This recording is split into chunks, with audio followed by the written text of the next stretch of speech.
Hi, this is John Harchar, and welcome to episode 17 of Keep On Grooving. Today we begin the first of 3 episodes dedicated to the original Experience albums, beginning with the last one. Don't worry, I have a method to my madness.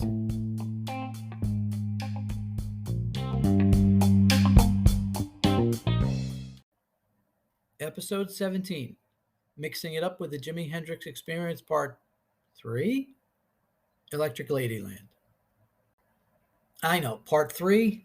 I'm going to do things backwards now in the order I ended up picking up these latest 3 versions of each of the Jimi Hendrix Experience albums. Originally, I wanted to do all 3 in one episode, but I have a lot to say about Are You Experienced? And then that release got delayed as well. So I'll break them up and start with the last Experience album first.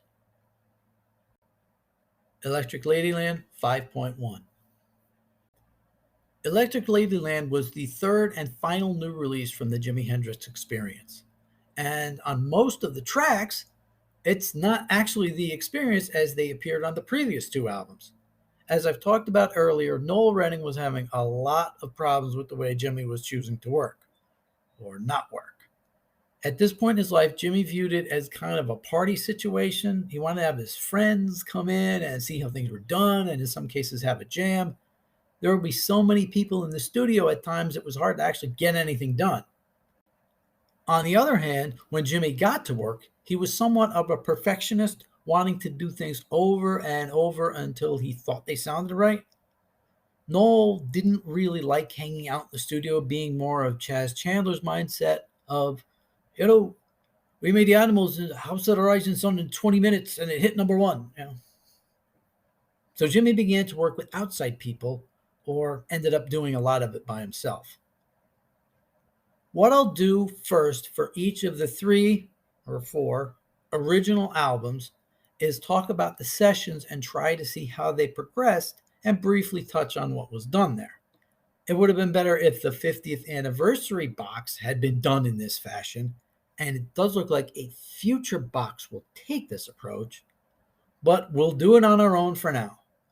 Then for this album, I'll go over each song, then mention if the 5.1 mix does anything really interesting compared to the original stereo mix. For the session dates and material recorded, I'll be using the Ultimate Hendrix book from 2009 by John McDermott, Eddie Kramer, and Billy Cox. As far as a compendium of Jimi info goes, it's pretty much as the name says. It basically took John and Eddie's setting the record straight and their later sessions book and kind of put them together. There's been talk about an updated edition since there's a lot more material out in the Sony era, but so far nothing has happened yet. The Experience did have a tendency to get right on with the next album just as the latest one was coming out. They started work on a 4th album right around the time Electric Ladyland came out, but as we know, it didn't end up producing one. In this case, Axis Bold as Love was released in the UK in early December 1967, and towards the end of the month, the band went back to Olympic Studios and began work on the next one. As we'll see, the touring commitments grew greater and greater, and getting into the studio became an on and off proposition. The first sessions happened on December 20th, where they began work at Olympic Studios on Crosstown Traffic, Dream, and Dance, aka Touch You. Crosstown Traffic made the album. We'll talk about that in a bit. We talked about why Dream made Noel's album, but Dance didn't, and why it ended up as Touch You. Chaz mentioned Jimi also talked about what would become the album's opener and The Gods Made Love around this time. They continued work on Crosstown Traffic the next day, then took a week off for the Christmas on Earth Continued show and the holidays. They returned on the 28th to do the 2 takes of Little One, the first one ending up on West Coast Seattle Boy. They worked on them a little more the next day. Jimi also did the metronome Sweet Angel that was on South Saturn Delta in damaged tape form, then complete on the Purple Box. After New Year's 1968, the band embarked on a short Scandinavian tour, which ended up involving an incident at a Swedish hotel and a bit of jail time that ended up in the lyrics of My Friend. Jimmy and Chaz stayed in Sweden after the tour ended to take care of the case, which meant they didn't get back to recording at Olympic until January 21st. Well, nothing much happened that day. Just Dave Mason and Brian Jones dropped by to pitch in on a little recording called All Along the Watchtower. They didn't get back into the studio until a week later, where they recorded a basic track for Tax Free and did mixes for both that and All Along the Watchtower. The South Saturn Delta Watchtower mix came from these sessions, and they would be the last at Olympic. The band didn't return to the studio until mid-March, and it wasn't really the band at that point. It was Jimmy and Noel, but no Mitch, so Buddy Miles did his first recording session with Jimmy. Stephen Stills was also there, as well as several other disparate musicians. They gathered at New York Sound Center Studios and first did My Friend, with the various musicians all joining in. Then Jimmy, Buddy, and Stephen made up the basic group that recorded Angel Katarina and Noel's Little Miss Strange, both from the Electric Ladyland 50th box, as well as Somewhere, where the basic track became the basis for the Frankenstein version on People, Hell, and Angels. There was another take done that was the basis for Mitch's 1971 Electric Lady dub that went on from there to become the basis for the Douglas version. But I'm not really sure who the drummer is on that. Maybe someday we'll get it. Chaz was not involved with these recordings, and word has it he wasn't thrilled about not being included. In mid-April, the band set up shop at the newly opened record plant, brainchild of longtime producer Tom Wilson and engineer Gary Kellgren, who worked with Jimmy on Burning of the Midnight Lamp and Stars That Play with Laughing Sam Stice at Mayfair Studios. They even managed to pry Eddie Kramer away from Olympic to bring him into the fold. The last 2 weeks in April, they worked on such songs as Long Hot Summer Night, the official take of Little Miss Strange, the start of work on 1983, including Chris Wood's flute contributions, demos for South Saturn Delta and Three Little Bears, and oh yes, they spent a little time working on Gypsy Eyes. More on that particular session when we get to the song later. As I mentioned last episode, the album started out as one thing, but ended up as something completely different by the end. The sessions in early May marked that change. On May 1st, Jimmy and Mitch, without Noel, started working on tracks like House Burning Down and additional work on Gypsy Eyes and Tax Free. On May 2nd, Noel came back to work on Three Little Bears, but left mid-session. Jimmy and Mitch did Cherokee Mist from Both Sides of the Sky. Then old friends Jack Cassidy and Steve Winwood dropped in to record Voodoo Child. The next day, Noel returned for the recording of Voodoo Child's Slight Return, and over the next couple of days, got to do some of his own songs like Little Little Girl and Walking Through the Garden. Sadly, Jimmy wasn't recording the next day, May 6th, the day I was born. Darn it. So Noel was back in the fold somewhat, but Chaz was not. He decided enough was enough and went back to England, leaving it in Jimmy and Eddie's hands to finish the album, with some help from Gary along the way. Only 2 more sessions took place in May. The final one on May 22nd completed the wild mix for 1983, A Merman I Should Turn to Be. When he returned to the studio in June, Jimmy was looking to do more experimental things. The eclectic band he put together for the Rainy Day Dream Away combo made the record. His work with a horn section on South Saturn Delta didn't, but as we know, gave us an album title. He also came up with what would be the title track, Have You Ever Been to Electric Ladyland? By the end of the month, he was in the studio regularly, doing overdubs and mixes on a regular basis. Eddie Kramer continued to work on the album while the band flew to their only show in the UK that year at Woburn. Due to touring commitments, the band had to go out on the road, and heading into the studio for mixes and overdubs were left to a few scattered days through the rest of the summer. They did use one day for a photo shoot in Central Park with Linda Eastman, later Mrs. McCartney, and another to record a demo for Room Full of Mirrors with our old buddy, alien expert Paul Caruso on harmonica. The last session took place on August 27th. Final mixes were done. Noel got to do another song, How Can I Live?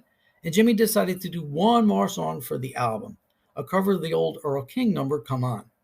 Once everything was mixed and put into place, Jimmy did some liner notes a couple weeks later, and everything was set.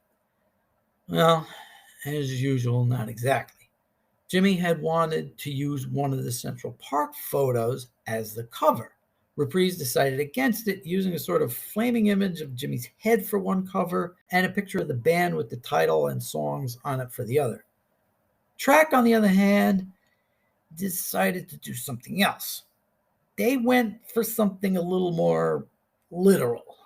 For theirs, they put out a black cover with 24 naked women on it.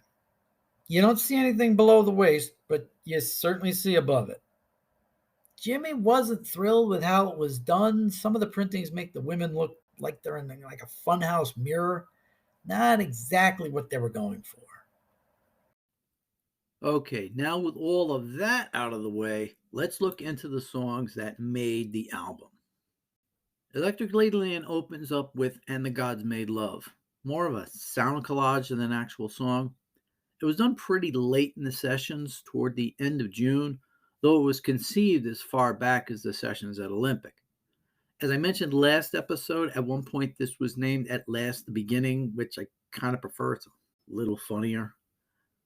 I found the later CD versions of this song give it the enveloping sound I think Jimmy was going for with his idea of 3D sound. The 5.1 mix gives it even more depth than the original version. I mean, it sounds like you're in a wind tunnel, which I guess was what Jimmy was going for. It's followed by Have You Ever Been to Electric Ladyland? The title track appears early on this record as opposed to the last two albums where it was the last song.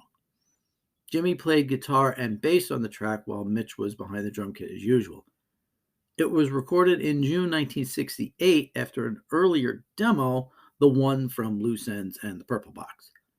The 5.1 mix pulls the guitars and Jimmy's vocals to the front and pushes the background vocals to, well, the back. With Crosstown Traffic, we get the full experience of Jimmy, Mitch, and Noel for the first time on the album and the only time on side one, with Traffic's Dave Mason pitching in on vocals. It was one of the first tracks recorded for the album in mid-December 1967 at Olympic Studios, and it has a unique instrument on it, a comb with tissue paper on it to make it sound like a kazoo.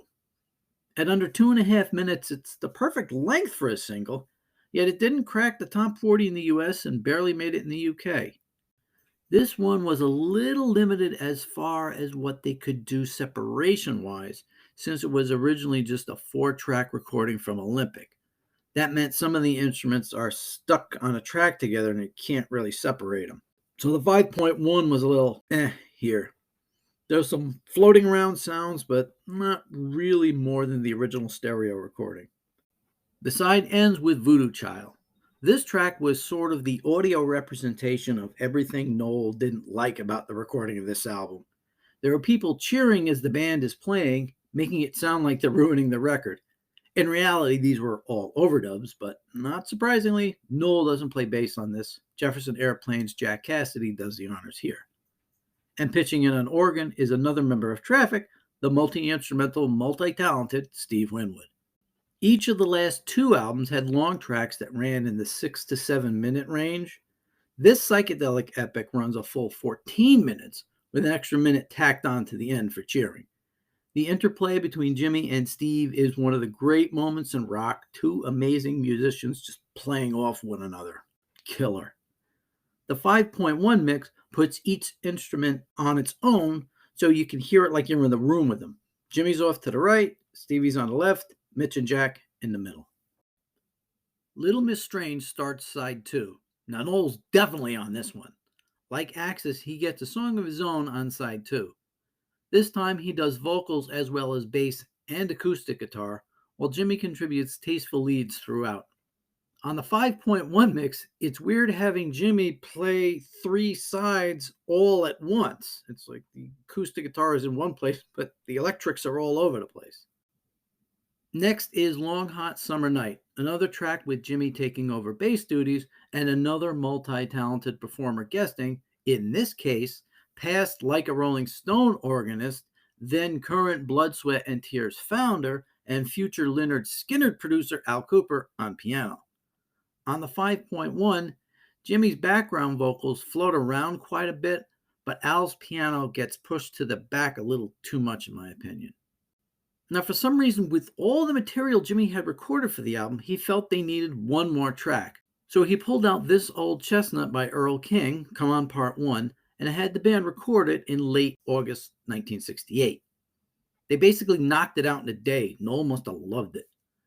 There wasn't a lot of overdubbing done on this track, so the 5.1 just takes the instruments and positions them so you get really just beaten over the head with them. Mitch's drums are particularly strong on this mix. Gypsy Eyes, on the other hand, is the straw that broke the camel's back. Chaz was increasingly annoyed at Jimmy's work process during this era, and in particular, this track. Jimi had a specific rhythm pattern in mind, and he wanted he and Mitch to get it just right. So they did it over and over and over and over again, 47 times. By the second week in May, Chaz had had enough and went back to England. Now, this is also the song on the album that may have a reference to his mother, the little boy mentioned in the lyrics. It's kind of a giveaway. The drums have a particularly cool phase effect that's not as present on the regular stereo mix. This is a very flangey track to start with, so Eddie used the 5.1 mix to emphasize the heck out of it. So much so that it's surprising to hear a bunch of clean guitars right before the end. Plus, we get the track right through to the end of the playing instead of a fade out. Burning of the Midnight Lamp ends side 2. Jimi did a demo of this song on a harpsichord towards the beginning of the Axis sessions in May 1967. It was recorded at Mayfair Studios in New York in early July, with the basic track done in one day and overdubs the next. The overdubs included backing vocals by Sweet Inspirations, who'd just done work with Aretha Franklin and later would tour with Elvis Presley.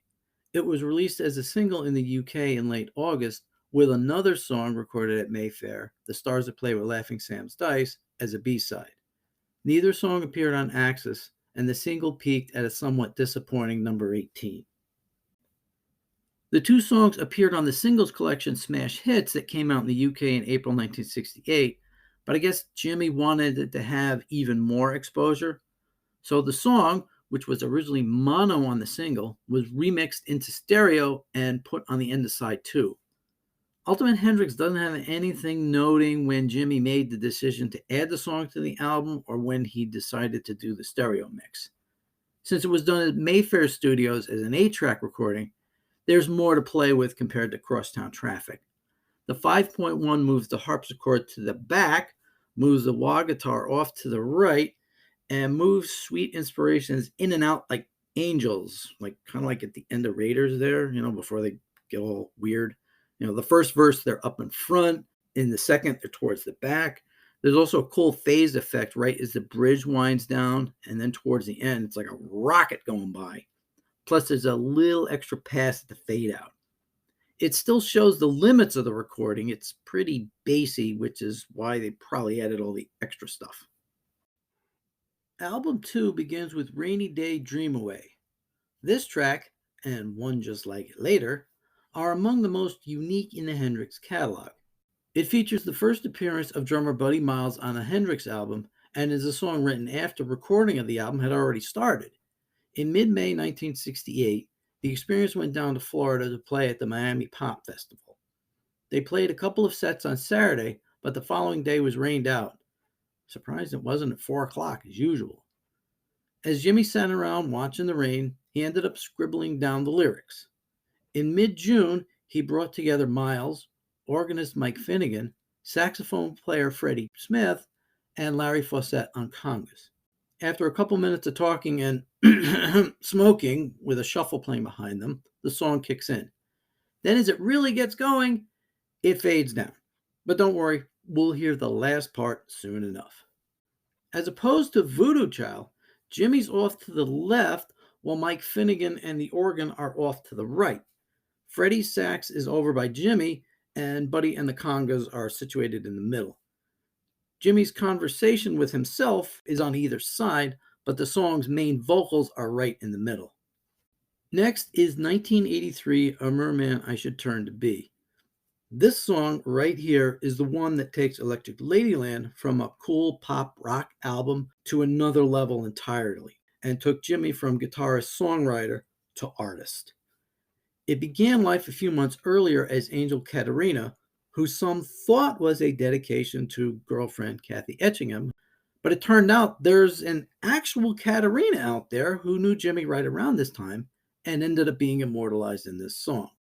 On the Drake Hotel demo tapes, we get a full 8-minute solo version where all the lyrics and chord changes get laid out. But that doesn't even begin to capture what the song would become. Once again, Jimi contributed bass, while yet another member of Traffic, Chris Wood, guested on flute. I wonder if Jim Capaldi felt left out. All three of the other guys were on here. As the title references, the song describes a man and a woman leaving the surface world during a war and heading into the sea to create their new life. The middle part of the song depicts the undersea voyage. Jimi and Eddie Kramer were literally flying across the mixing board, back and forth, creating all kind of crazy effects, turning knobs, pushing levers. Nuts. On the 5.1 mix, the descending guitar right before the main theme begins is towards the back.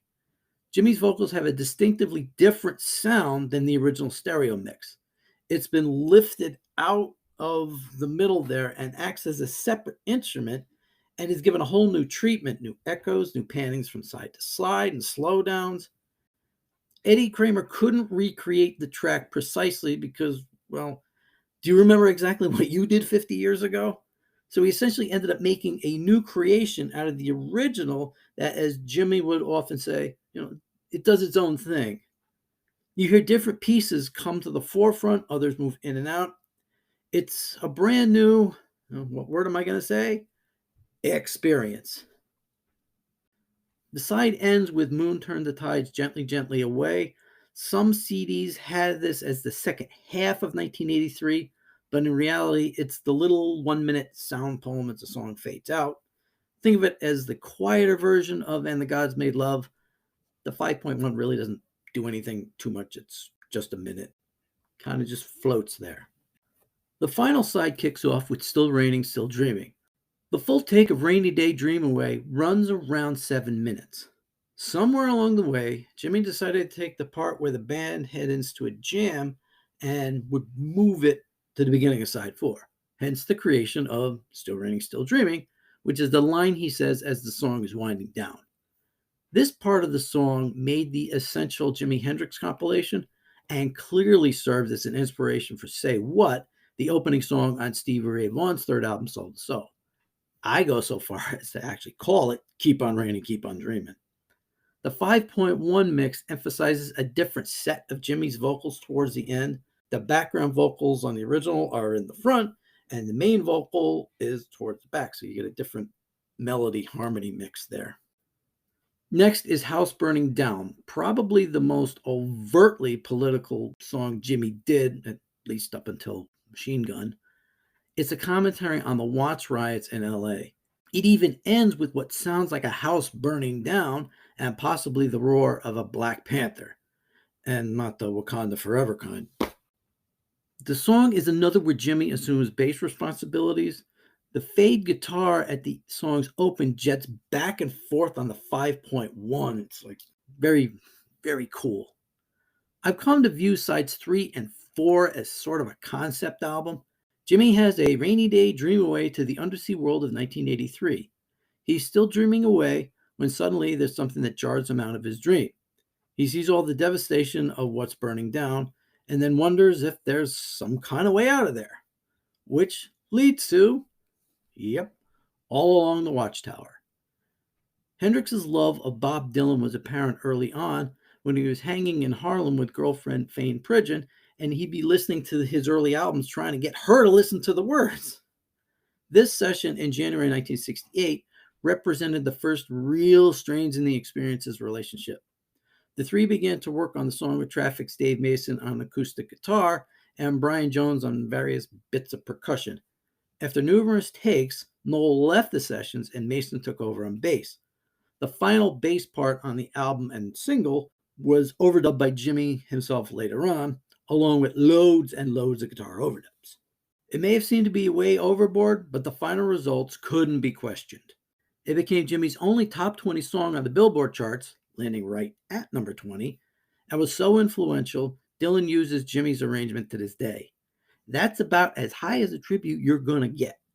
For the 5.1, much like Crosstown Traffic, also recorded at Olympic, there was only so much you could do with a 4x4 reduced track. They separated out what they could, but I think the vocals actually get a little buried. The album concludes with Voodoo Child's slight return. The day after Jimmy recorded Voodoo Child, the Experience recorded Voodoo Child in front of some ABC cameras. As I mentioned earlier, Jimmy must have known he had something special in this song. He began to perform it live almost immediately, and it soon took its place as the final song in the set. It was the only song from the album played regularly, with Come On and Watchtower performed every now and then.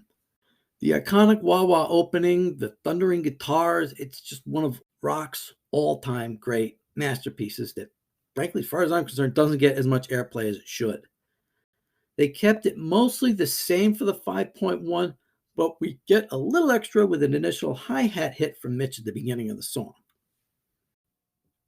I'm not a big audio guy. I think over the past 10 years, I've maybe listened to my stereo 2 or 3 times, and that was to burn a vinyl record to digital.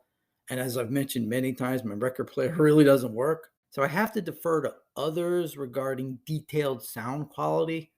The Blu-ray was supposed to have a newly remastered version of the original LP stereo mix and the 5.1. From practically all accounts, the stereo version isn't exactly what was advertised, but at the same time it is.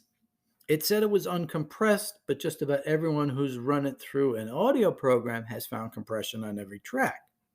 Turns out, as I mentioned, I think last episode, the files themselves are not compressed, but the sound is, or digitally limited to be more precise. For radio airplay, compression is generally helpful. Rush Limbaugh made sure his bumper music was compressed so it sounds good coming out of the radio speakers. It's very unclear why this would be done in this particular case, especially after making specific note that master engineer Bernie Grundman would be preparing the original mix, and he generally doesn't use digital compression / limiting all that much. It's to the point where I've heard several people are taking the 5.1 mix, channeling it into a stereo mix, and using that as their go-to. But other people don't like the changes in the 5.1 mix. Can't please everyone. I'm actually a bit of an outlier, but I still like the 1997 one, and the CD version of the 50th set sounded good in the car. Hey, that's my gauge for this album.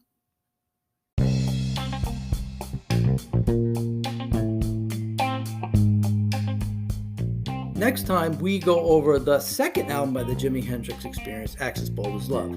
This one actually has 3 different mixes that have made it out over the years, so there's a lot to compare for just 13 songs. Please remember to hit the subscribe button if you like what you're hearing and want to hear more of it. I'm John Harchar. Thanks for listening.